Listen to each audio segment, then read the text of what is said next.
We're on the clock now with 1 minute per topic on the following headlines of the week. We'll start with reports by the online journalists at the New Mexico In-Depth site. We love those guys about the shortage of visas that grant legal status to undocumented immigrants if they help authorities prosecute criminals. A cap of 10,000 of these U visas were given across the country each year, and New Mexico U.S. senators want to raise that number.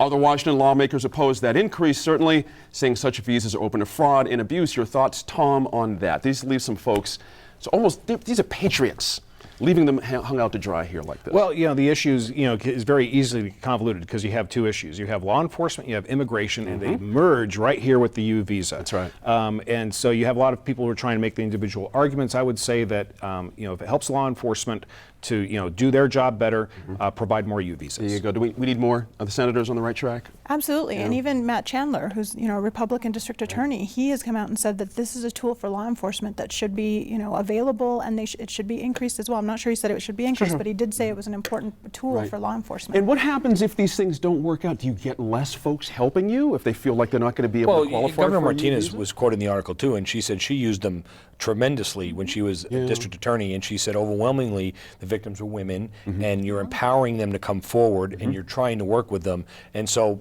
there has to be an opportunity for these folks to step forward and go against their family, their culture, the people they live with, and if you can't help them, you're setting them up not just for failure, you're setting them up to be killed. It's a huge risk. I'm going to hold you there, Senator. We're out of time on that one. The New Mexico Supreme Court has ruled that judges can indeed approve search warrants by phone, overturning a 2011 Court of Appeals ruling that such warrants aren't permitted.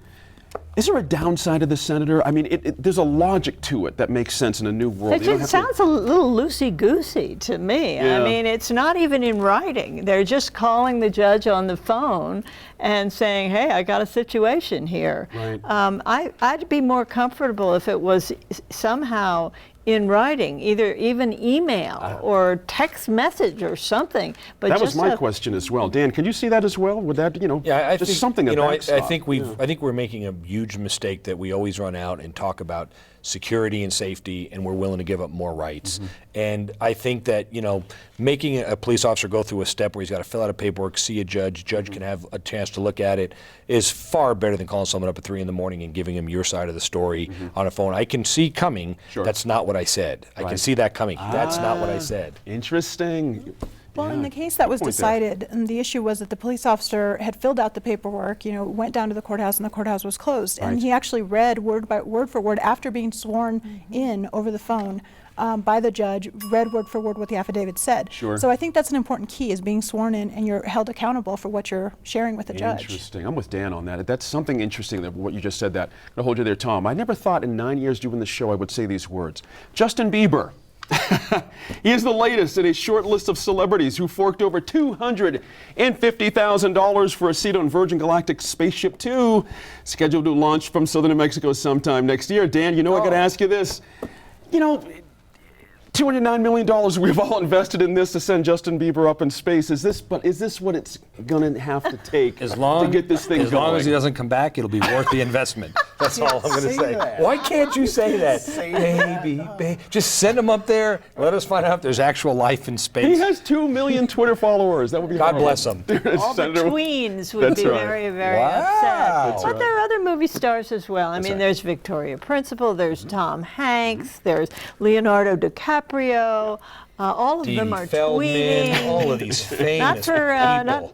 What's the price tag now? It's $250. $250. What do you think about the Biebs going to space? What do you think of that one? I think he's got so many problems here on Earth that he's now trying to expand his reach and figure out how to create mayhem elsewhere. I'm going to give you an opportunity to bail on this one if you... 2 times in a row. What's that? I don't get a cell phone. No, that's well, my question is a big dose of reality for New Mexico. Is New Mexico actually prepared to handle all of these high-profile It's out in the middle of nowhere. Who's going to traps out there to find them? Point made. Interesting. Famous outlaw Billy the Kid, jailed in New Mexico over 100 years ago, is still robbing taxpayers, if you want to look at it this way. The Kid's DNA records have racked up over $200,000 in legal fees after a judge ruled that Lincoln County violated IPRA, the Inspection of Public Records Act, by holding them back. An important court battle, Laura, just a waste of time and money. I mean, is anyone going to be talking about this in law schools in the future on this one? I would argue yes, because Okay. if you separate the Billy the Kid portion out of it, which is sensational in and of itself, Yeah.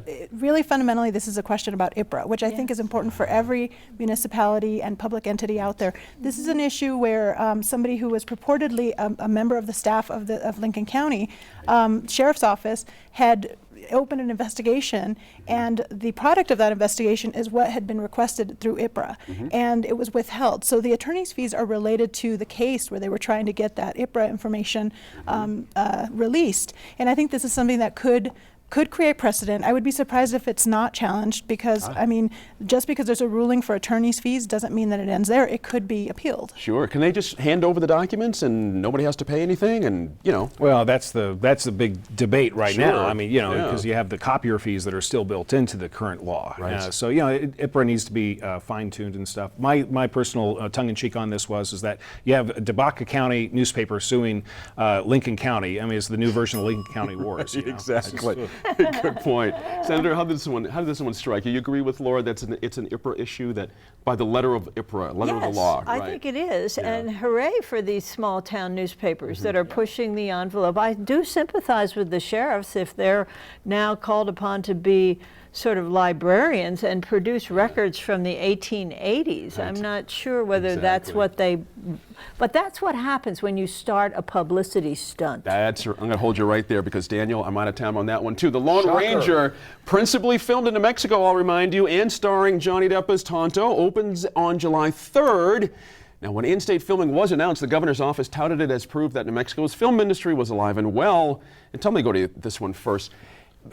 Also, with that, bring more crew, more films, more tourists, more everything. Is this an opportunity, this film, or are we begging for a problem here? Because this could be interesting, the reaction. It is such a great opportunity that Arizona and Utah are already getting behind it by setting up media tours with Travelocity to talk about all the destinations in Arizona and Utah that you can go that are seen in the Lone Ranger. So hopefully New Mexico is also going to be doing something similar. Interesting. What do you think, Laura? I think it's great. I think it's also great for Native American populations in New Mexico and around the world. I think that he's been very, or around the country, but also indigenous peoples around the world. He's been very active in a lot of Native American causes, including the American Indian College Fund. Do you think Johnny Depp's going to get a complete pass on that because he's been active and he's popular? Are you anticipating, Senator, there's going to be any protests at all about this portrayal of Tonto?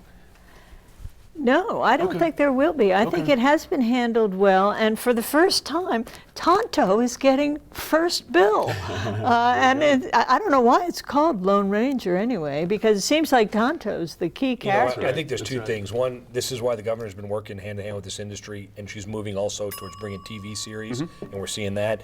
And I think one of the ramifications of this, I've been hearing on the streets, is they just were filming downtown. They had that all set up for Berkeley, with a movie with Morgan Freeman and Johnny Depp, and the word on the street is that Johnny Depp said, "I'll be in the movie if we do it in New Mexico." Interesting. And he had such a good time here that he wants to That's a keep good coming word. back. That's a good word. Thank you all. Great Friday night. Good stuff. Thanks for spending a precious hour of your weekend with us. We'd love hearing from you as we plan our shows, and social media is the best way to do that. We're on Facebook and Twitter. Just search New Mexico in Focus. You can also find old shows and bonus interviews on YouTube or on NewMexicoInFocus.org. I'm Gene Grant. We'll see you next week in Focus.